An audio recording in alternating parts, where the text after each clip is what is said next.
Hello friends, कैसे हैं आप सब। ई शिक्षालय के यूट्यूब चैनल पे आप सभी का स्वागत है। मैं अभय बेसिक मैथ के सीरीज़ में आज बताने वाला हूं कि पॉलिनोमियल क्या है, यानी बहुपद क्या होते हैं, और अलजेब्रिक एक्सप्रेशंस की काफ़ी डिटेल्स बातें करने वाले हैं। अलजेब्रिक एक्सप्रेशन क्या होते हैं, कितने टाइप्स के होते हैं, जो एक काफ़ी बेसिक सा टर्म बन जाता है समझना। अगर आप बोलते हैं ना अलजेब्रा को समझना चाहते हैं, तो ये जो आज हम डिस्कस करने वाले हैं वो फंडामेंटल ऑफ अलजेब्रा, यानी कि बीजगणित का मूलभूत बातें होंगी। ठीक है, अगर अभी तक आपने चैनल को सब्सक्राइब नहीं किया है तो please subscribe this channel. Now carry on. तो सबसे पहले हम देखते हैं कि पॉलिनोमियल क्या होता है। तो ये क्लास 9th और 10th में आपने पॉलिनोमियल के बारे में पढ़ा कि पॉलिनोमियल क्या होता है और क्या नहीं होता है। ठीक है, हम पॉलिनोमियल को ही बताने वाले हैं, लेकिन आज पॉलिनोमियल से थोड़ा सा बेसिक में ही जाने वाले हैं। पॉलिनोमियल एक थोड़ी सी अपर लेवल की बात हो गई, उससे लोअर लेवल चीज़ क्लियर करते हैं अपने आपको पॉलिनोमियल भी क्लियर हो जाएगा। ठीक है, सिलसिलेवार तरीके से हमने पॉलिनोमियल से रिलेटेड भी उसके क्लास 10th की जो कॉन्सेप्ट है, उसके जो सिलेबस हैं इस चैप्टर के, और जो भी इसके एक्सरसाइज सॉल्यूशंस हैं उसको हमने डिस्कस किया है। तो आप इसी चैनल के प्लेलिस्ट में जा कर के देख सकते हैं, क्लास 10th मैथ विद अभय, वहाँ से आपको मिल जाएगा। लेकिन आज हम बिल्कुल बेसिक चीज़ें, मतलब बेसिक मैथ में सीरीज़, बेसिक मैथ का जो सीरीज़ है उसमें बिल्कुल बेसिक चीज़ें डिस्कस करने वाले हैं। तो यहाँ पे हम सबसे पहले देखते हैं कि एक पॉलिनोमियल जो होता है वो अलजेब्रिक एक्सप्रेशन होता है।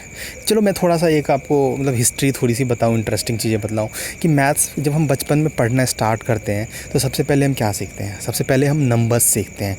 ठीक है, 1 से लेकर के 10 तक सीखते हैं, फिर 1 से लेकर के 100 तक सीखते हैं। ठीक है, फिर 100 से लेकर के 1000 तक लिखना सीखते हैं, यानी कि हम सबसे पहले नंबर्स सीखते हैं। नंबर सीखने के बाद हम क्या सीखते हैं, नंबर्स का एडिशन, सब्सट्रैक्शन, मल्टीप्लिकेशन, डिवीज़न। काफ़ी इंटरेस्टिंग टॉपिक है। अगर आप अपना बचपन याद करें तो आप समझ सकते हैं कि आपका कितना साल जोड़ घटाव गुणा भाग सीखने में बीता होगा, और आपने कितनी पिटाइयाँ खाई होगी घर में, और टीचर्स जो भी आपको उस टाइम पढ़ा रहे होंगे वो। तो ये चीज़ें प्राइमरी लेवल की स्टडी, प्राइमरी से भी पहले की ही स्टडी है कि आप नंबर के साथ ऑपरेशन सीखते हैं, एडिशन, सब्सट्रैक्शन, मल्टीप्लिकेशन, डिवीज़न। उसके बाद हम क्या करते हैं, जब नंबर को हम अच्छे तरीके से सॉल्व करना सीख जाते हैं, ठीक है ना। हालांकि जो रियल नंबर क्लास 10th तक भी ये पीछा नहीं छोड़ने वाला है, तो ये नंबर भी इतना छोटा चैप्टर नहीं है, इतना छोटी टॉपिक नहीं है। क्लास 10th तक ये आपको घसीट रहा है, अपने अंदर उलझा रहा है। बट हम फिर क्लास 5-6 से ही नंबर में ऑपरेशन सीखने के बाद हम क्या करते हैं, वेरिएबल्स को अंडरस्टूड करना स्टार्ट करते हैं। वेरिएबल्स क्या होते हैं, फिर वेरिएबल्स का मैथ में क्या यूज है वो चीज़ सीखते हैं। तो आपको पता ही है एक्स, वाई, जेड, हाँ ये सारे क्या है, वेरिएबल्स हैं। ठीक है, तो ये आज हम उस चीज़ों को भी डिस्कस करेंगे कि वेरिएबल्स क्या होते हैं। ठीक है, तो जब आप वेरिएबल सीख लेते हैं तो बिल्कुल अलजेब्रा में इस वेरिएबल्स का भी एडिशन, सब्सट्रैक्शन, मल्टीप्लिकेशन और डिवीज़न होता है।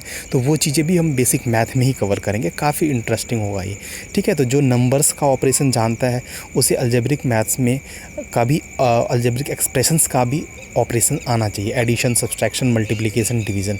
इनफैक्ट अगर हम बात करें तो डिवीज़न थोड़ा सा मुश्किल है, जो बच्चे 9th 10th में कन्फ्यूज़ होते रहते हैं, बट हम उसे काफ़ी ईजी वे में करने वाले हैं, समझने वाले हैं। ठीक है, तो चलिए हम समझते हैं कि सबसे पहले कांस्टेंट क्या है। ठीक है, कांस्टेंट नेम से ही क्लियर है कि कोई चीज़ फिक्स है। तो मैथ्स में फिक्स क्या है भाई, सामने में क्या है। अभी मैं आपके सामने एक फिगर बनाता हूँ, बॉल। ठीक है, यहाँ पे कितने बॉल हैं, 1 2 3, यानी दिख रहा है एक बॉल, फिर एक बॉल, फिर एक बॉल, यानी 3 बॉल हैं। That means it is static, it is constant. यहाँ पे 3 बॉल हैं। ठीक है, तो यानी कि जितने भी काउंटिंग नंबर्स हैं सभी को हम कांस्टेंट बोलते हैं। ठीक है, इसके अलावा fraction, negative numbers, positive numbers हैं, सारे जो हैं क्या है, कांस्टेंट में ही आते हैं, यानी कुछ सब की एक स्पेसिफिक वैल्यू होती है। देखिए एग्जांपल में पाई भी है, पाई को भी हम क्या बोलते हैं, पाई को भी हम कांस्टेंट बोलते हैं, क्योंकि पाई का मतलब आपको पता है ना, 22/7 या 3.14 होता है। तो यानी इसकी कुछ ना कुछ वैल्यू तो होती है मैथ्स में।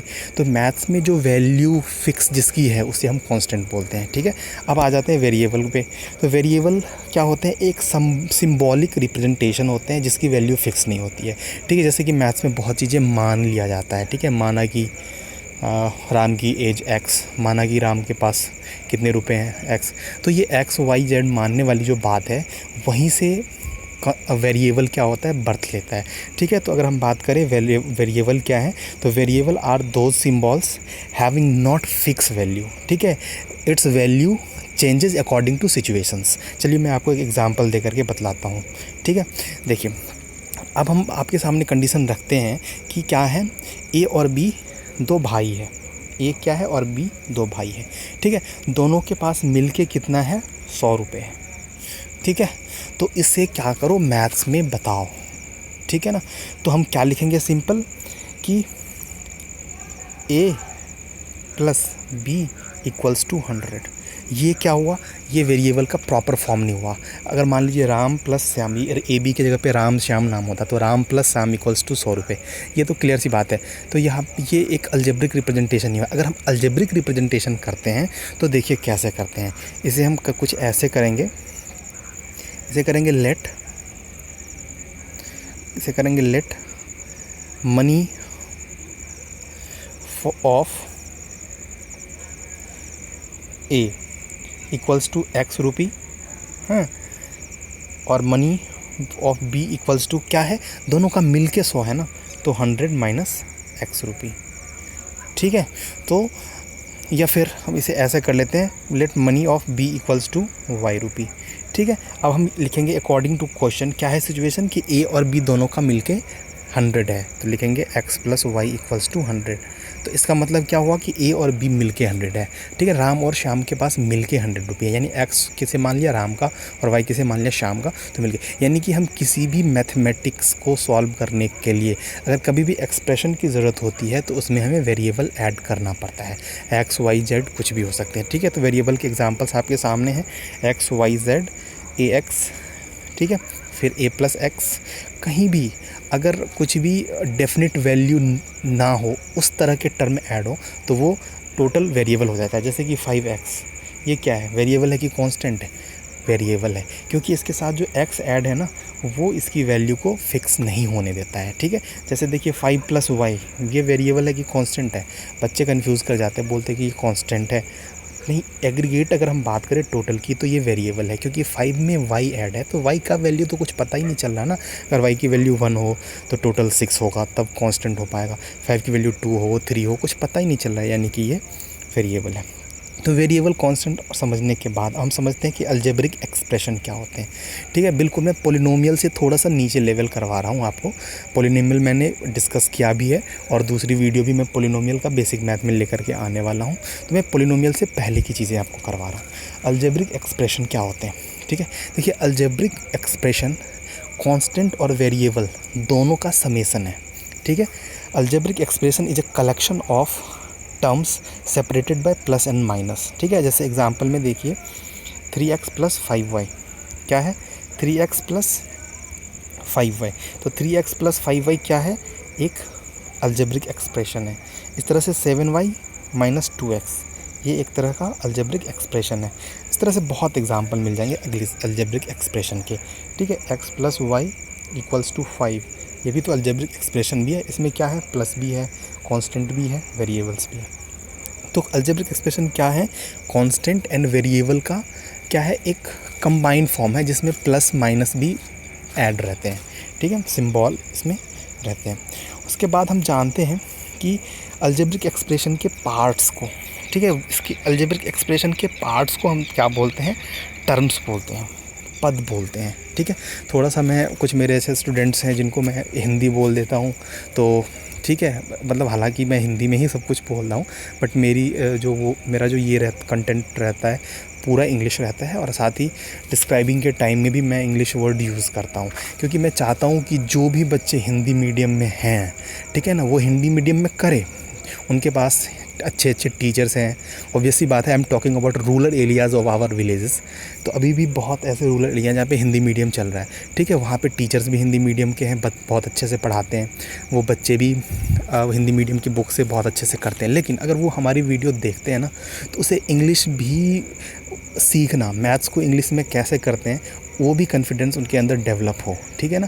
अगर 10th के बाद फिर 11th 12th में इंग्लिश मीडियम उनको करने का मन होता है तो ऑब्वियस सी बात है वहाँ पे ज़्यादा चैलेंजेस उनके सामने नहीं हो पाएगा। इसलिए हम थोड़ा बहुत हिंदी इंग्लिश मिक्स करके, हालांकि इंग्लिश ही हम ज़्यादा फोकस कर रहे हैं, ठीक है, फिर भी हिंदी बता देते हैं। तो टर्म का हिंदी होता है पद, ठीक है ना, पद, ठीक है। तो अलजेब्रिक एक्सप्रेशन में क्या होते हैं, बहुत सारे टर्म्स होते हैं, पद होते हैं। तो देखिए एग्जांपल्स, सबसे पहला अलजेब्रिक एक्सप्रेशन क्या है, -32x, ठीक है। तो इसमें कितने टर्म हैं, एक ही टर्म है, वो टर्म क्या है, -32x, ठीक है। इस तरह से दूसरे एग्जांपल में क्या है, 2x + 3y, इसमें कितने टर्म हैं, दो टर्म हैं। कौन कौन से, एक तो 2x टर्म है और दूसरा क्या है, 3y टर्म है, ठीक है। उसके बाद अगर हम बात करें अलजेब्रिक एक्सप्रेशन तीसरा, देखिए इसमें कितने टर्म देख रहे हैं, 3 टर्म्स दिख रहे हैं। कौन कौन, ax -5y और cz।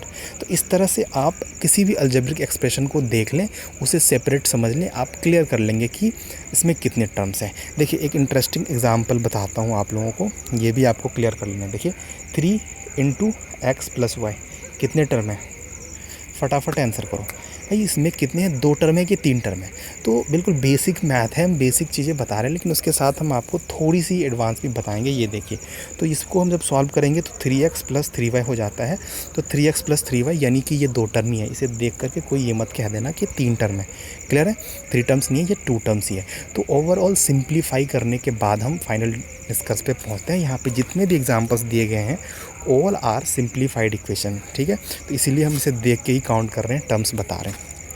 उसके बाद हम जानेंगे कि टाइप्स ऑफ अलजेब्रिक एक्सप्रेशन। देखिए अलजेब्रिक एक्सप्रेशन जो होते हैं, बीजीय जो व्यंजक होते हैं, उसके क्या होते हैं भाई, कितने टाइप्स होते हैं, ठीक है। तो हम बात करते हैं आज, जैसे यहाँ पे आपने देखा नंबर ऑफ़ टर्म्स 1 2 3 4, तो मैं उसकी ही बात कर रहा हूँ। जिसमें एक ही टर्म हो उसे क्या बोलते हैं, जिसमें 2 टर्म हो उसे क्या बोलते हैं। तो देखिए जिस अलजेब्रिक एक्सप्रेशन में सिर्फ एक ही टर्म हो उसे मोनोमियल बोलते हैं। मोनो का मतलब होता है 1, ठीक है, मोनो का मतलब होता है 1, ठीक है। तो मोनोमियल बोलते हैं। हिंदी में अगर बात करें तो एक पदी बीजीय व्यंजक, ठीक है। एग्जाम्पल देख लीजिए, आपके सामने है 8y है, -7xy है, 4x² है। तो ये सारे जो टर्म है ना, सिंगल टर्म से मिलके बने हैं, तो ये क्या है, मोनोमियल। उसके बाद हम बात करें बाइनोमियल, नेम से ही क्लियर है, बाई का मतलब होता है 2। कभी भी किसी बाई अगर वर्ड ऐड है तो समझ लो वहाँ पे 2 चीज़ें बताई जा रही है, बाइलिंगुअल है, यानी 2 भाषा, ठीक है। बाइनोमियल मीन्स जिसमें 2 टर्म हो, ठीक है। Algebraic expression having 2 terms is called binomial expression. Example के लिए बहुत सारे एग्जाम्पल आपके सामने हैं, 8x + 3y, 8x + 3, 8 + 3y, a + bz, these all are binomial having 2 terms present here, okay. इस तरह से ट्राइनोमियल जिसमें 3 पद प्रेजेंट हो, ट्राइनोमियल उसको बोलेंगे त्रिपदी बीजीय व्यंजक, ठीक है। इस तरह से मल्टीनोमियल जिसको आप पॉलिनोमियल बोलते हैं। मल्टीनोमियल हैज़ 2 और मोर टर्म्स प्रेजेंट इन एक्सप्रेशन, ठीक है। तो इसे मल्टीनोमियल भी बोलते हैं और इसे ही पॉलिनोमियल भी बोलते हैं। जो पॉलिनोमियल क्लास 9th और 10th में भी आप पढ़ते हैं, मज़े से इसे सॉल्व करते हैं, ठीक है। तो इस वीडियो में इतना ही। Thank you for watching. If you have not subscribe this channel then please subscribe this and also press the bell icon, okay, for latest updates of video